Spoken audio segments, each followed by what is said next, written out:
In 3, 2, 1. All right, you could see the Ergo V right next to the American Strat and the Squire and the Glary and the Mitchell and the Paul Reed Smith and a bass. All right, so it's a badass bass. Don't even ask. All right, anyway, here we are. Ergo Strat. I mean, Ergo Strat. It's the Ergo V. It used to be a flying V. It used to have legs. It's a bit of an amputee now. So we had Memorial Day yesterday. We can memorialize it. Sorry about the portrait and landscape video cinematography. You know I'm the world's best videographer. But look at that leg carve. Not bad. With that glued on nub. We got a pretty ergo leg stand, right? So it sits at a 45. The pickups need to be changed. I'm going to carve out the horn. We shorten this horn. But I think we're going to change the whole finish from the black, white, and cream. We might do like a purple burst or a rainbow burst. I've been experimenting with dyes and stuff. Well, I guess I could show you. Even though it's kind of hidden, I should unhide it. I should unhide it quick for the video. I think I can. I can unhide it quick. Let's try. Yes, we can do it.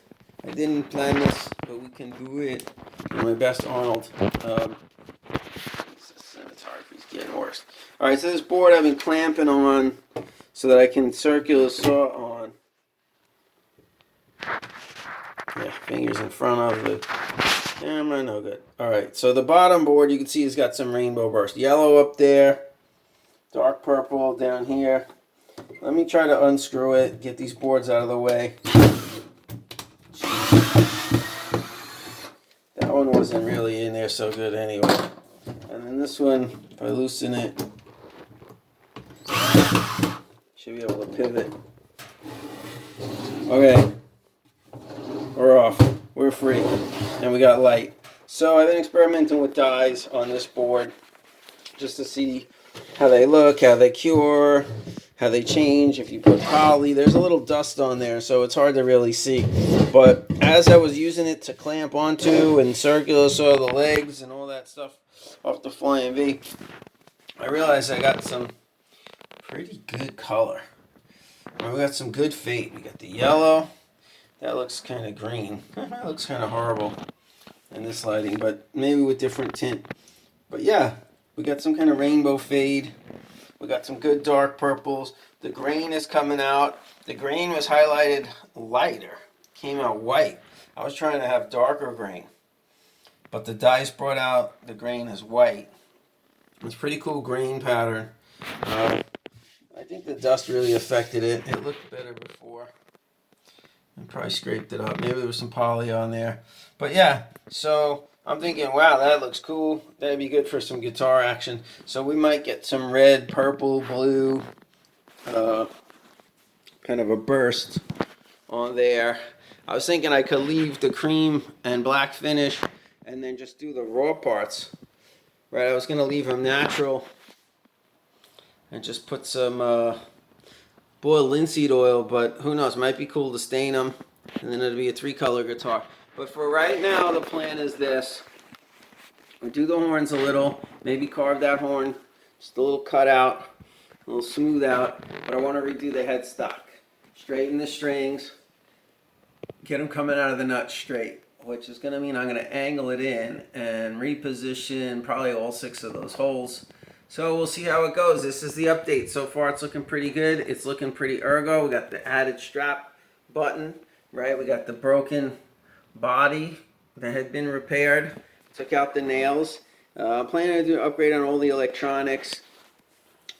You can see I got the pots wrapped, but I pretty much don't care about them. And the 3-way switch, I don't think they're too valuable. There's some Gibson pots, which I might be wrong about, but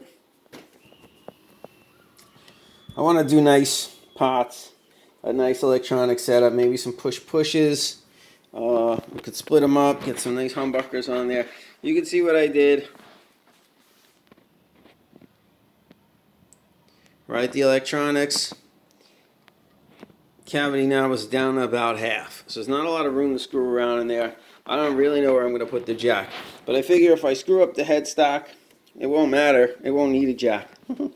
It won't play anymore. But it does stay pretty good in tune, even though it's got this big paddle of a headstock.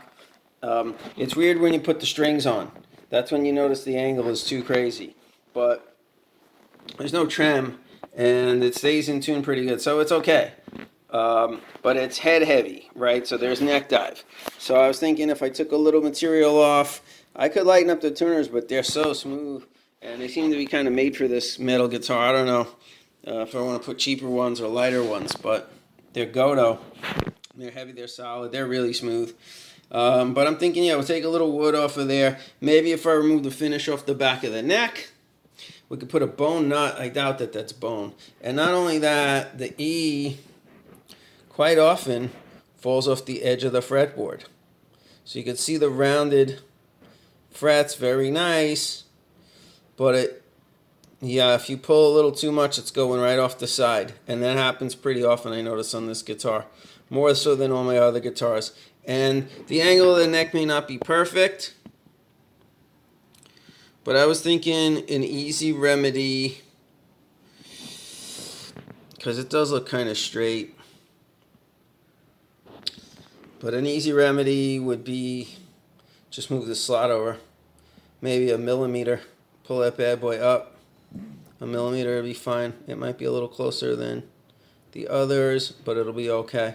So that's kind of crucial to the playability. If I do nothing else, I could fill in that slot and recut the slot. I think would be good. I got a paddle, but it's a great Ergo guitar, and it sits on the lap really comfortable. It sits on the leg really comfortable. You get that 45, and then you lean back. I love the arm carve. I like to do a little body carve. But look, bonus, it doesn't need a stand. There's the stand next to it, and it will go on that stand. I tried it. It holds solid on those stands. So if you're out in the grass, you can put it on a stand. You're good. But look at it. It stands against the wall pretty solid. Yeah, I can see the angle. It's going off to the right, which means I made the right leg a little shorter than the left. Oops. But that's okay, right? And then you got the horns kind of pulling it to the side. I could level it out, maybe shorten the horn on our left now, the white side. They're almost even.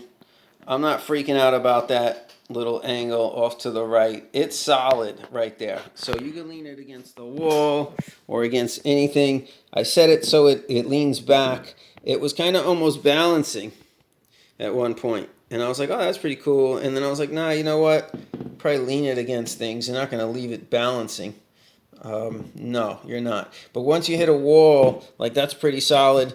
I mean, you could probably kick it over. But look at that headstock, man. That's, if you got to paddle your boat, that's the way to go. The headstock's almost as big as the body. I shorten the body down. I think if I lighten the horns, it'll take away some of that bulky feel.